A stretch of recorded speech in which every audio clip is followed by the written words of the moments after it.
할렐루야. 오늘도 새날을 주신 하나님을 찬양합니다. 오늘도 말씀으로 시작하는 이 하루, 말씀 충만, 은혜 충만, 성령 충만한 하루를 보내시기를 주님의 이름으로 축복합니다. 오늘은 골로새서 2장 1절로 7절까지의 말씀을 봉독해 드립니다. 하나님의 말씀을 경청하시기 바랍니다. 내가 너희와 라오디게아에 있는 자들과 무릇 내 육신의 얼굴을 보지 못한 자들을 위하여 얼마나 힘쓰는지를 너희가 알기를 원하노니, 이는 그들로 마음의 위안을 받고 사랑 안에서 연합하여 확실한 이해의 모든 풍성함과 하나님의 비밀인 그리스도를 깨닫게 하려 함이니, 그 안에는 지혜와 지식의 모든 보화가 감추어져 있느니라. 내가 이것을 말함은 아무도 교묘한 말로 너희를 속이지 못하게 하려 함이니, 이는 내가 육신으로는 떠나 있으나 심령으로는 너희와 함께 있어 너희가 질서 있게 행함과 그리스도를 믿는 너희 믿음이 굳건한 것을 기쁘게 봄이라. 그러므로 너희가 그리스도 예수를 주로 받았으니 그 안에서 행하되 그 안에 뿌리를 박으며 세움을 받아 교훈을 받은 대로 믿음에 굳게 서서 감사함을 넘치게 하라. 아멘. 오늘도 이 말씀을 통해 우리에게 주신 하나님의 음성을 듣게 되길 바랍니다. 바울은 골로새 교회 성도들을 직접 얼굴을 만나 본 적은 없습니다. 하지만 에바브라를 통해서 이단이 침투해서 교회가 위기에 처했다 하는 소식을 들은 바울은 마치 자신의 일처럼 이 문제 해결을 위해서 노력을 합니다. 오늘 1절에 보면 내가 너희와 라오디게아에 있는 자들과 무릇 내 육신의 얼굴을 보지 못한 자들을 위하여 얼마나 힘쓰는지를 너희가 알기를 원하노니 그랬습니다. 여기서 힘쓴다라는 말은 운동선수가 경기장에서 온 힘을 다해 싸운다라는 뜻입니다. 예를 들어 권투 선수가 1라운드에 3분 동안 전력을 다해 힘을 쏟아부어 싸우지 않습니까? 그렇게 경기가 끝날 때까지 온몸이 탈진하여 지치도록 최선을 다해 싸우는 것처럼 바울은 자신이 할 수 있는 최선을 다해 골로새 교회를 위해 돕고자 하고 있다는 것이죠. 그러나 사실 로마의 가택연금 상태로 있던 바울이 멀리 부르기아에 있는 이 골로새 교회 성도들을 위해 해줄 수 있는 게 뭐가 있겠습니까? 그는 아마 그곳에서 골로새 교회를 위해 간절히 기도했겠죠. 그리고 문제 해결을 위한 가장 좋은 해법이 무엇인지 하나님께 묻고 하나님이 주시는 지혜로 그에게 최선의 해법을 담아 편지를 써주는 것, 이것이 그가 할 수 있는 전부였습니다. 바울은 소아시아 지역의 교회들뿐만 아니라 어떤 교회든지 그 교회가 위기에 처해 있다 하는 소식을 들으면 그들을 위해 최선을 다해 자신이 할 수 있는 일을 하면서 때로는 기도도 하고 정성스럽게 권면의 편지도 써주었습니다. 바로 그 편지들이 골로새서가 되고 빌립보서가 되고 고린도전서 후서가 된 것입니다. 이 사실은 우리에게 두 가지를 말해주는데요. 첫째는 바울처럼 우리도 잘 모르는 사람이라 해도 그들을 위해 중보하며 문제 해결을 위해 노력할 때 하나님께서 그것을 통해 역사하실 거라는 겁니다. 사실 우리 지역의 독거노인들은 우리에게는 일면식도 없는 분이 아닙니까? 그러나 우리가 그분들을 초청해서 그냥 식사만 대접하고 하는 것이 아니라 우리가 그 문제를 다 해결해 줄 수는 없지만 그들의 아픔을 듣고 그들을 위해 우리가 해줄 수 있는 최선을 다할 때 하나님께서 그것을 통해서도 하나님의 뜻을 이루어 가실 것입니다. 우리가 그분들을 위해 바울처럼 기도하고 그들이 처한 어려움에 함께 문제를 해결하기 위해서 최선을 다한다면 하나님께서 그 가운데 우리가 상상하지 못한 일들을 이루어 가실 줄 믿습니다. 하나님은요, 타인의 아픔에 눈 감지 않고 함께 기도하고 최선을 다해 문제 해결을 위해 협력할 때 그 모든 수고와 그 모든 애씀을 기뻐하시고 하나님의 뜻을 이루어 주실 줄 믿습니다.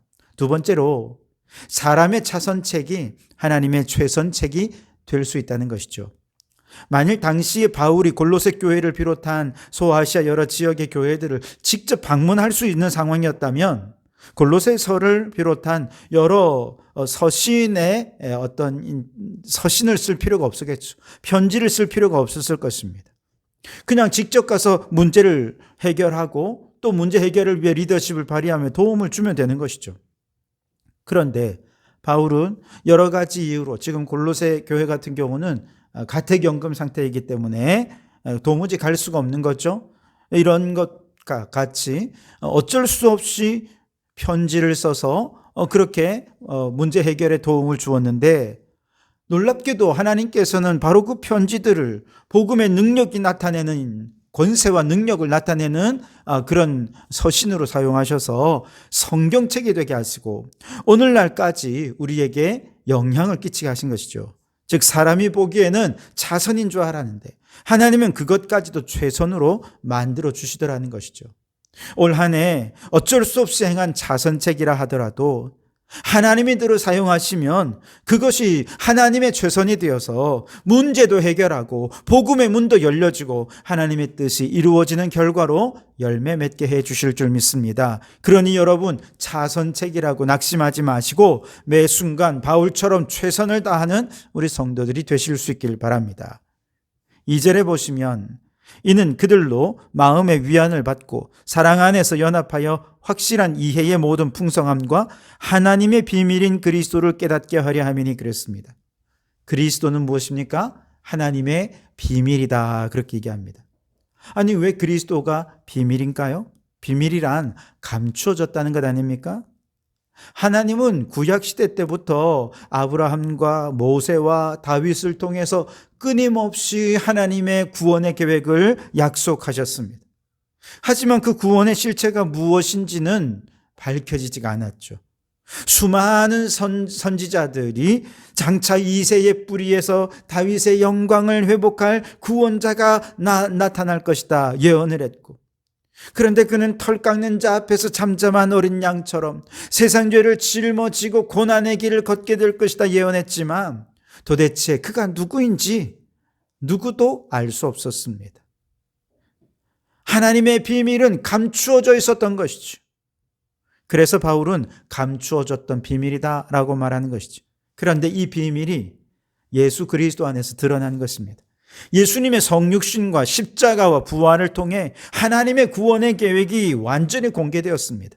예수 그리스도께서 다윗과 또 아브라함의 자손으로 오셨을 때 세상 죄를 짊어지고 십자가를 향해 나아가신 어린 양이 되셨을 때 세례 요한이 제일 먼저 알아보았죠.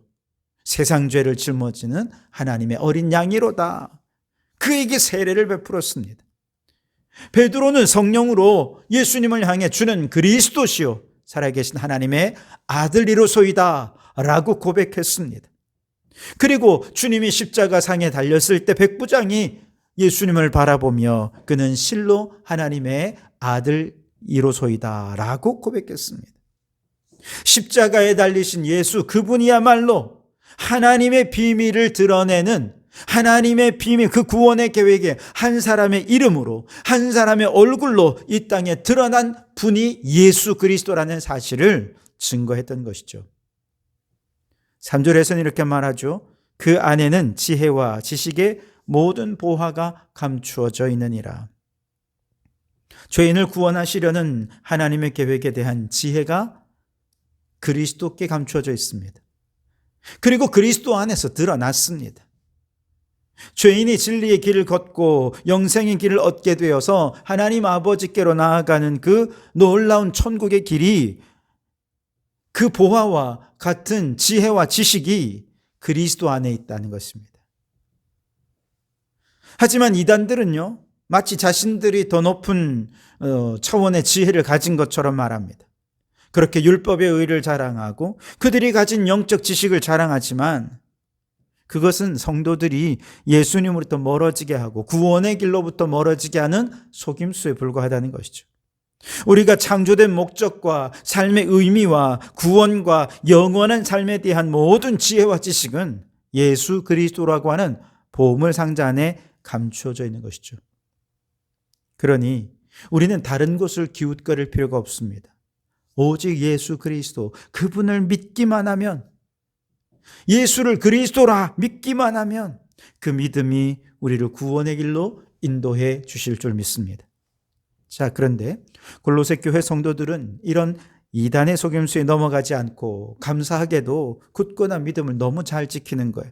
그래서 바울이 저들을 얼마나 칭찬하는지요? 4절과 5절에 내가 이것을 말하면 아무도 교묘한 말로 너희를 속이지 못하게 하려 함이니 이는 내가 육신으로는 떠나 있으나 심령으로는 너희와 함께 있어 너희가 질서 있게 행함과 그리스도를 믿는 너희 믿음이 굳건한 것을 기쁘게 봄이라. 아멘. 여러분, 이단의 가르침은 어설프거나 논리적이지 않아요. 오히려 매우 합리적이고 매력적으로 들립니다. 그래서 교묘하다는 겁니다. 그들은 성경을 인용하면서도 그 의미를 교묘하게 왜곡해서 자신들의 주장을 정당화하죠. 인간의 감성과 욕구를 자극해서 이성을 마비시키기도 합니다. 세뇌시키죠. 그런데 골로새 교회 성도들은 이단들이 이렇게 공격해오는데도 불구하고 질서 있게 행했다는 거예요. 어떻게 해요? 아무나 와서 가르친다고 홀라당 마음 빼앗겨버린 게 아니라는 거예요. 그 가르침을 교회의 지도자가 검증하고 검증된 가르침을 안심하고 순종하는 질서 있는 모습을 보이더라는 것이죠. 게다가 모든 믿음이 사람의 행위나 전통이나 율법 위에 세워지는 것이 아니라 그리스도를 믿는 믿음 위에 세워지니 너무나 든든한 것입니다. 바울은 골로새 교회 성도들이 이 어려움 속에서도 너무나도 잘하고 있는 것을 보면서 마치 자신의 일처럼 골로새 교회 성도들을 칭찬하고 기뻐하고 격려한 것이죠.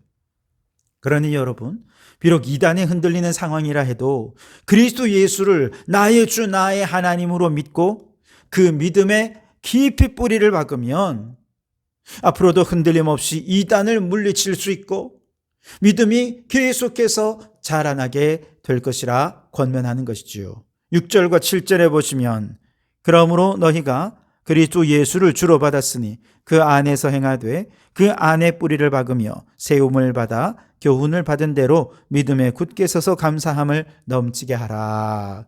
지금까지 너무 잘해왔는데 앞으로도 이단에 넘어지지 않고 믿음이 계속 자라 열매 맺으려면 이 네 가지를 해야 된다는 거예요. 첫째는 그 안에서 행하되 그랬습니다.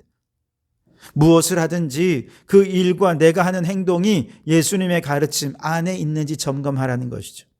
예수님이라면 어떻게 하실까 생각하며 예수님이 행하시는 길을 걸어가라는 것입니다. 둘째는 그 안에 뿌리를 박으며 그랬어요. 율법이나 행위나 세상의 철학이나 이단의 가르침에 뿌리를 박는 것이 아니라 예수 그리스도를 믿는 믿음의 뿌리를 박아야 합니다. 나무가 뿌리를 깊이 내려야 가뭄도 이기고 폭풍도 견뎌낼 수 있는 것처럼 우리도 예수 그리스도를 믿는 믿음 안에 깊이 뿌리를 내려야 합니다. 말씀, 묵상과 기도를 통해 예수님으로부터 영적인 공급을 지속적으로 받아야 합니다. 그리고 그 말씀이 온전히 내 것으로 믿어져야 합니다. 그래서 세상의 지혜보다 우리 예수님의 음성에 귀 기울이는 시간이 더 많아지고 그것이 나의 믿음이 될 때 믿음의 뿌리가 더 깊어져서 어떤 이단에도 흔들리지 않을 수 있는 거죠. 셋째는 세움을 받아라고 말씀하십니다. 예수님 안에 세움을 받으라는 겁니다. 성도의 삶은 예수님이라는 완전하고 영원한 기초 위에 믿음의 집을 지어가는 삶입니다. 그러니 우리는 어제보다 오늘이 더 예수님을 닮아가고 거룩한 성품으로 세워져 가야 할 줄 믿습니다. 마지막 네 번째는 감사함을 넘치게 하라 그랬습니다. 이단은요, 원망하는 사람, 불평하는 사람, 그 불평의 마음을 틈타고 들어와 사람을 무너뜨리고 교회를 분열시킵니다.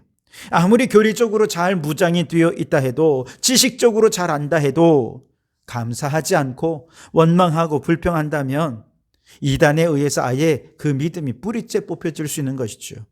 그러니 여러분, 이단에 넘어지지 않으려면 항상 기뻐하고 범사에 감사함을 넘치게 하는 성도들이 되실 수 있길 바랍니다.